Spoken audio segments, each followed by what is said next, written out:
Herkese merhabalar. Hepiniz YouTube Gülümseten Marifetler kanalıma hoş geldiniz. Bugün sizlerle birlikte çok güzel bir patik modeli yapımını paylaşmak istiyorum. Böyle istek alan bir modelde inşallah sizler de beğenirsiniz ve birlikte denemiş oluruz. Gerekli malzemelerim 2 numara 1.75 mm ve 2 renk patiklik ip kullandım. Şimdi mavi rengimle zincir çekerek başlıyorum.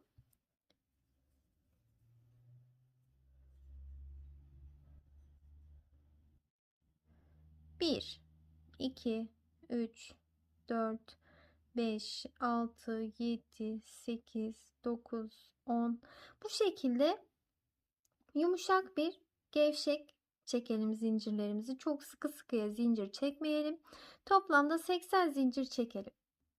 80 adet zincirimi çektim. Benim bu 80 adet zincirim 36, 37 ve 38 ayak numaralarına kadar olur. Diğer ayak numaraları için de zincir sayısını biraz fazla çekebilirsiniz. Şimdi zincirimi çektikten sonra tığıma ipimi doluyorum ve bakın dördüncü zincirime batarak trabzan yapıyorum. İkili trabzan. Şöyle tekrardan bu şekilde her bir zincire bir trabzan yaparak ilerliyorum.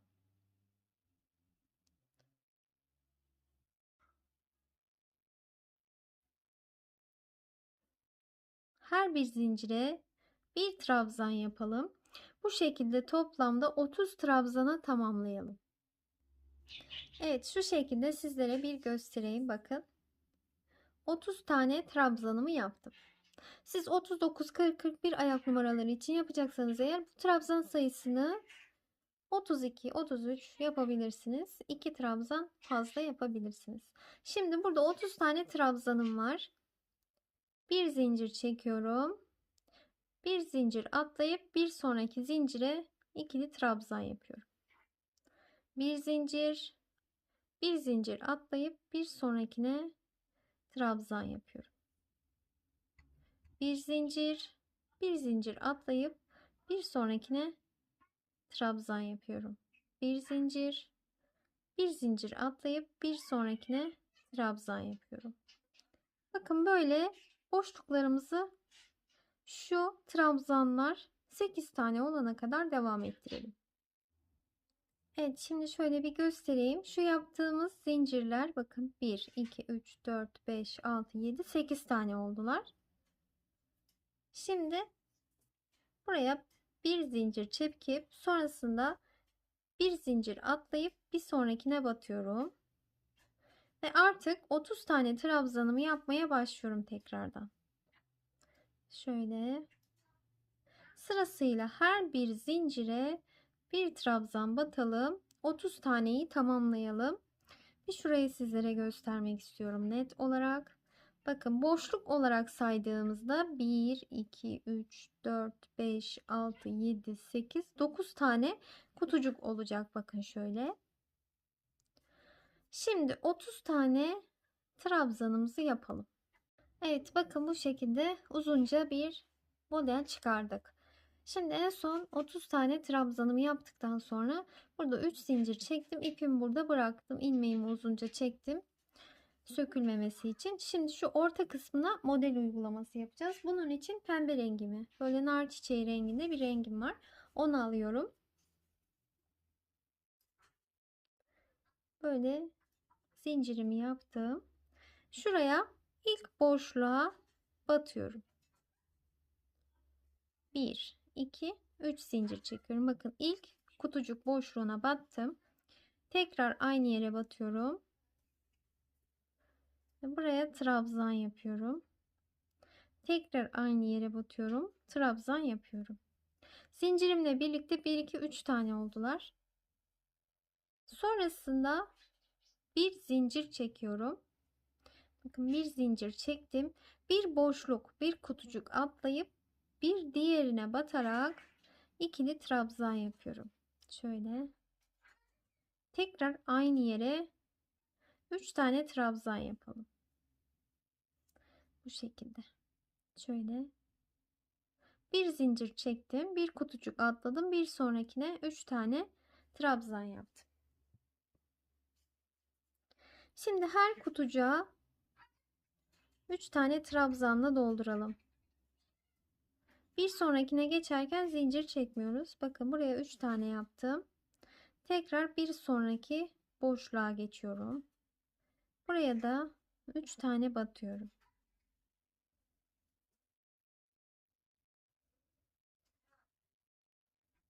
Bir sonraki boşluğa geçiyorum. Buraya da 3 tane trabzan yapıyorum. Her bir boşluğa 3'er tane trabzan yapıyoruz. Şöyle göstereyim bakın. Son 2 boşluk kalana kadar böyle yapacağız. Şimdi tekrardan bir sonraki boşluğa 3 tane batıyorum. Bakın şöyle. Burada 3 tane trabzan yapmıştık. Bir zincir, bir kutucuk atladık. Bir sonrakine geçtik. Burada arada hiç atlamadan, aralara da zincir çekmeden 3'er tane trabzanı bu kutucukların, boşlukların içine yerleştirdik. Şimdi 2 tane boşluğum kaldı. Bir zincir çekiyorum. Arada bir boşluk atlıyorum. En sonuncu boşluğa batarak 3 tane trabzan yapıyorum.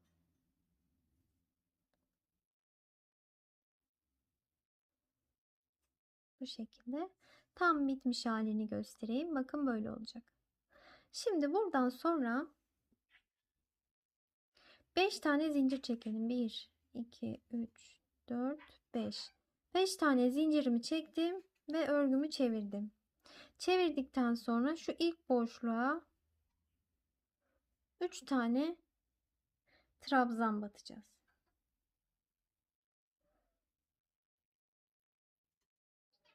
Şu şekilde 3 tane trabzanımı yaptım. Bir zincirimi çektim. Tığıma ipimi doladım.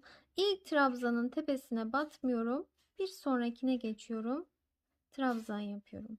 Sırasıyla son bir trabzan kalana kadar her bir trabzana bir tane trabzan batalım.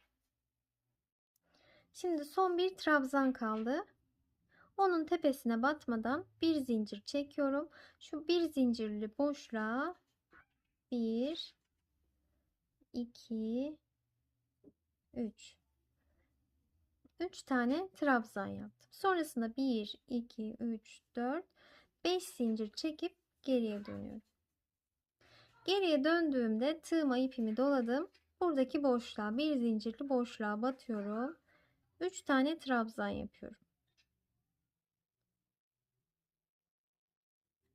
3 tane trabzan yaptım. Bir zincir. Tekrardan bir trabzan tepesi atlıyorum. İkinciye batıyorum.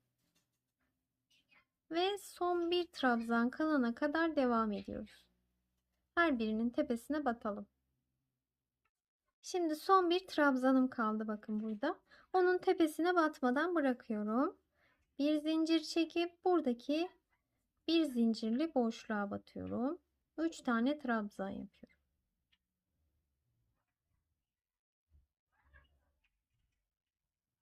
Şöyle. Şimdi 1, 2, 3, 4, 5 zincirimi çektim. Şöyle göstereyim. Şu ortadaki trabzanlarımız yukarıya çıktıkça azalarak ilerleyecek. 5 zincir çektim. Geriye dönüyorum.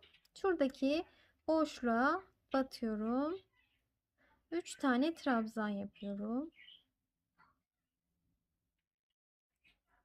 3 trabzanı boşluğa yaptıktan sonra bir zincir. Hemen ilk trabzanı atla, ikinciye ikili trabzan. Yine son bir trabzana kadar araya trabzanları yapalım. Şu trabzanları yaptım, geldim.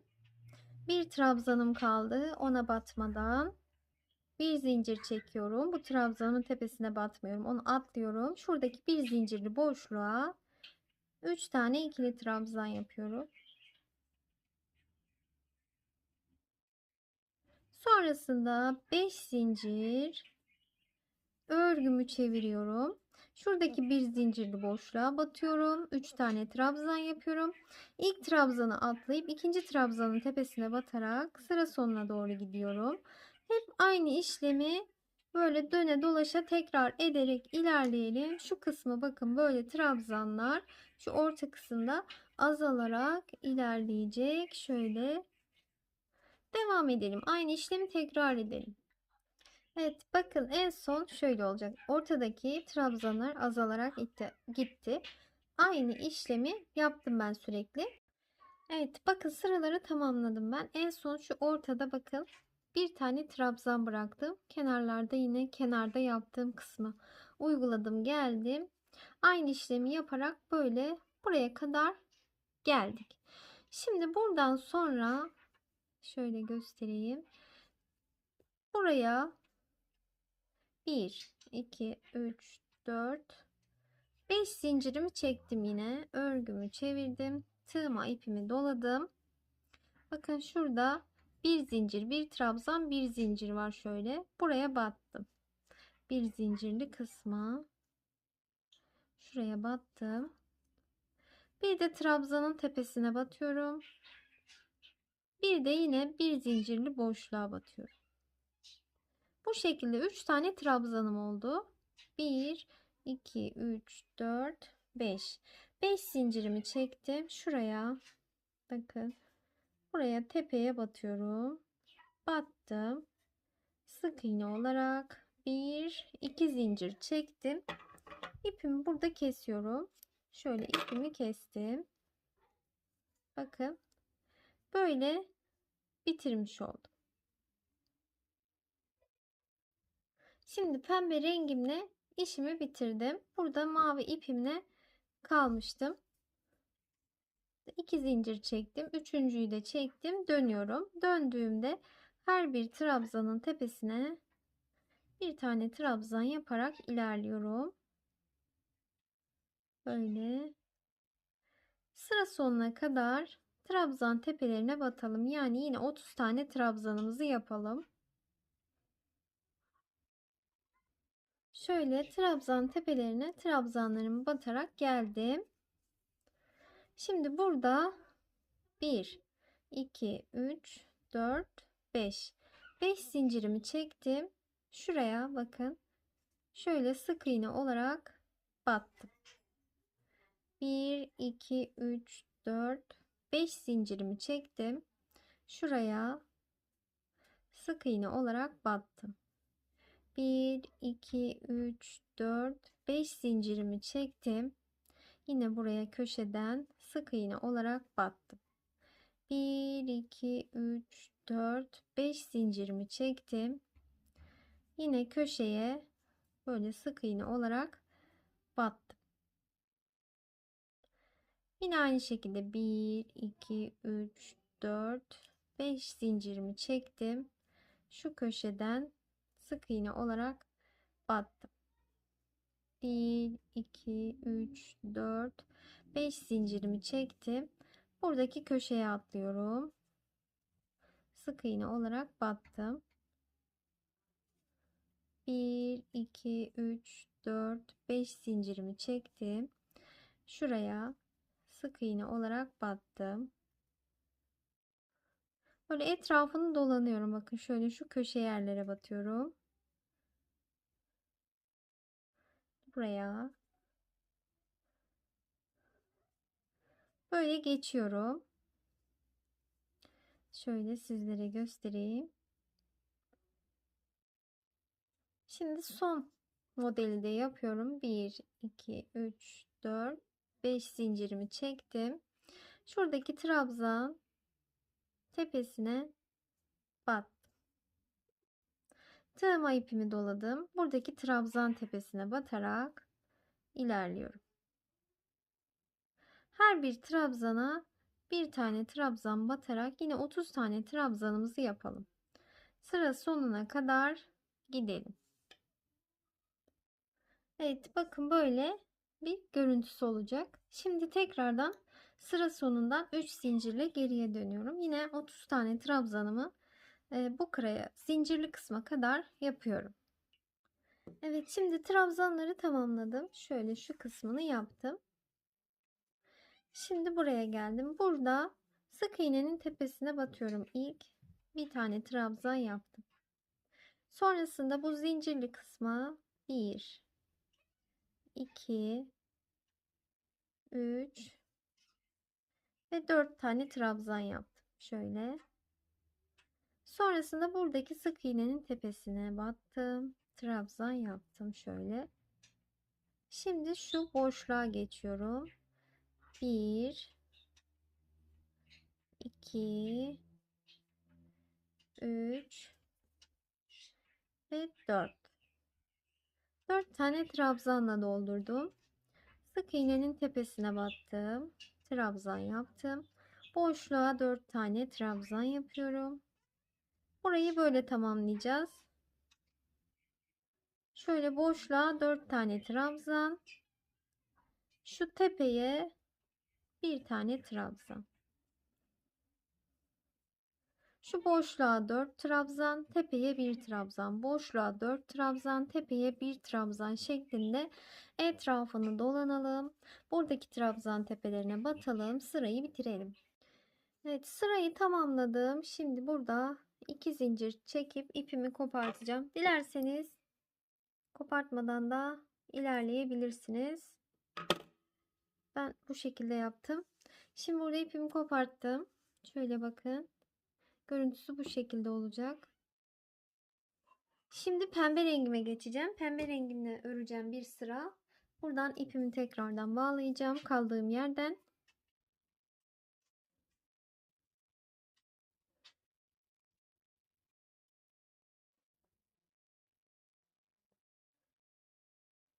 Üç zincirimi çektim. Yine her bir trabzana bir trabzan batarak ilerliyorum.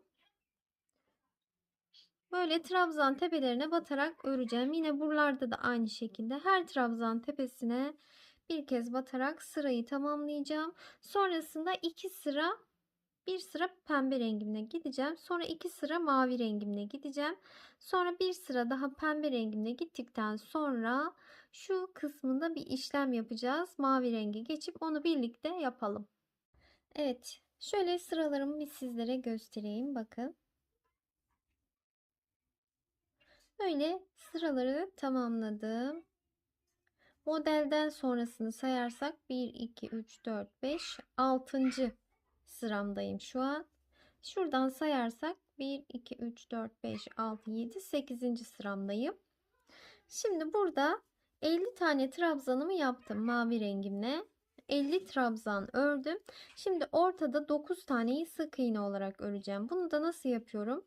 Tığıma ipimi dolamadan batıyorum ve bir kere de örüyorum. Şimdi battım, bir kere de ördüm. 1, battım, ördüm. 2, battım, ördüm. 3, 4, 5, 6, 7, 8, 9. Bakın şöyle 9 tane sık iğnemi ördüm. Sonrasında tığıma ipimi dolayarak ikili trabzan yaparak örüyorum. Böyle sıra sonuna kadar ikili trabzan olarak gidelim. Evet, sıra sonuna kadar geldim. Şimdi 3 zincir çektim ve geriye dönüyorum. Geriye döndüğümde yine trabzan tepelerine trabzan, şu sık iğne kısmına geldiğimde 9 tane sık iğnenin tepesine yine 9 tane sık iğnemi yapıyorum. Sonrasında trabzanlarımı yapıyorum.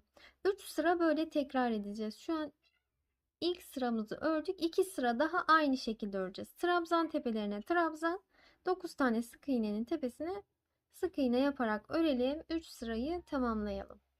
Evet, şimdi patiğimin örgüsünü bitirdim ben. Bakın şöyle 1, 2, 3 sıra burada sık iğne yaptım. Kenarlarını ikişerli trabzan yaptım şöyle.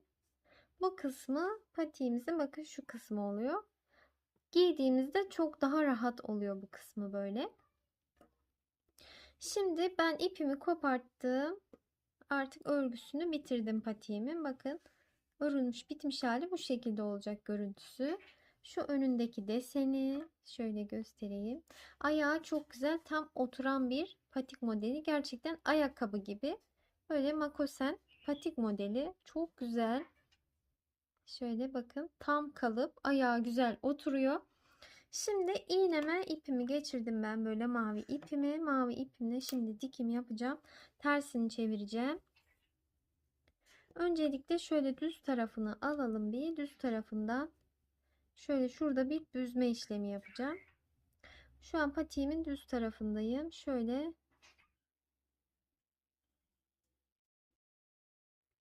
bir sık iğne atlayarak şöyle batıyorum, bakın. Diker gibi.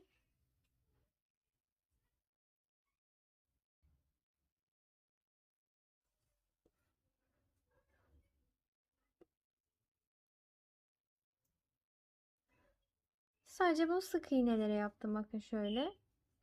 Şimdi şöyle bir büzme işlemi yapacağım. Şöyle burada.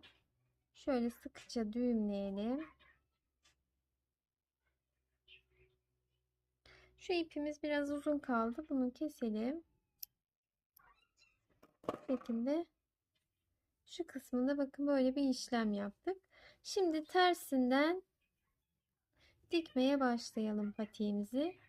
Yine şöyle ilmekleri karşılıklı alarak dikme işlemi yapacağız. Şöyle bakın. Şuralardaki bakın, bir buradan iç taraftakileri alıyorum. Bir buradan, bir buradan, bir buradan, bir buradan. Böyle dikerek ilerleyelim. Şu kısma kadar gelelim. Şu an tersindeyiz ve tersinden dikim yapıyoruz. Evet, patiğimin dikimini tamamladım. Şöyle göstereyim, bakın. Gayet çok güzel. Hiç böyle ayağı da hissedilmeyen bir dikiş oluyor. Benim gösterdiğim şekilde yaparsanız örgü gibi bir dikişiniz olacaktır. Ben kenarına bir sırada böyle sık iğne dolandım. Dilerseniz kenar oyası da yapabilirsiniz farklı şekillerde. Şöyle arka kısımdan başladım. Bir zincir çektim. Ve her trabzanın tepesine bir tane sık iğne batarak böyle etrafını dolanıyorum şöyle.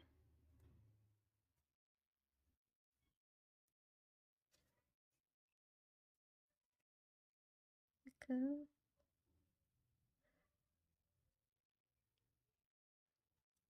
Böyle etrafını dolanalım. Evet, patiğimin kenar kısmında sık iğne olarak dolandım. Bakın, görüntüsü bu şekilde.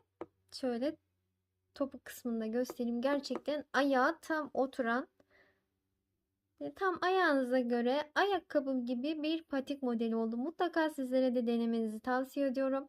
Bu modeli bir abonemin böyle fıstıklı şeklini yapmıştım bunu ben. Onun altına yorum yapmış. Hani fıstıksız da yapabilir miyiz diye şu ön kısmını. Ben de böyle fıstıksız yaptım, denedim. İnşallah kendisi de görür. Sizler de görürsünüz. Beğenerek, severek sizler de izleyip yaparsınız. Bu da benim önceden hazırladığım. Bu da sizlerle birlikte ördüğümüz. Bakın böyle tek renk, daha farklı renklerde de uygulayabilirsiniz. Geliştirmesini sizlere bırakıyorum. İnşallah severek, beğenerek izlersiniz. Bir sonraki videolarımda görüşmek üzere. Hoşçakalın. Anlatımlarımı, videolarımı beğenerek, severek izliyorsanız kanalıma abone olarak takipte kalabilirsiniz. Hoşçakalın.